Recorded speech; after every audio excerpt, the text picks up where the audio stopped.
Hello बच्चों, कथा craft kids में आपका स्वागत है। क्या कभी किसी की चालाकी उसी पर भारी पड़ी है? आज की कहानी है एक गधे की जिसने लिया गलत शॉर्टकट। देखते रहिए क्योंकि अंत में मिलेगा एक बड़ा मज़ेदार सबक। एक समय की बात है।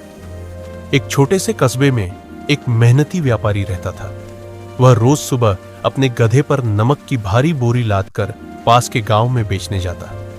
रास्ते में एक छोटी नदी पड़ती थी जिसे पार किए बिना आगे जाना संभव नहीं था।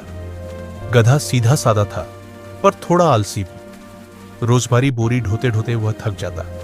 व्यापारी उसे प्यार से समझाता, थोड़ा धैर्य रखो दोस्त, मेहनत का फल मीठा होता है। एक दिन जब वे नदी पार कर रहे थे, पत्थरों पर काई जमी हुई थी। गधे का पैर फिसला और वह धड़म से पानी में गिर पड़ा। नमक की बोरी भी पूरी तरह भीग गई। नदी पार करके जब गधा उठा तो उसे बोझ बहुत हल्का लगा।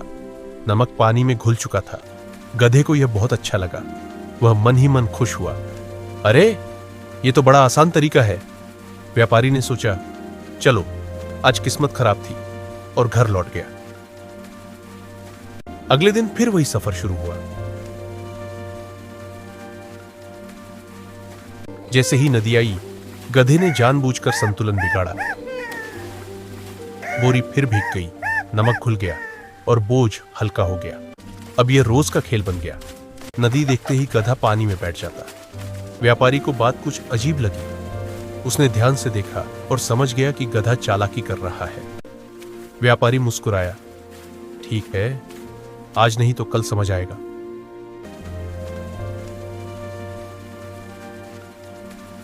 अगली सुबह व्यापारी ने नमक की जगह कपास की बोरी भर दी।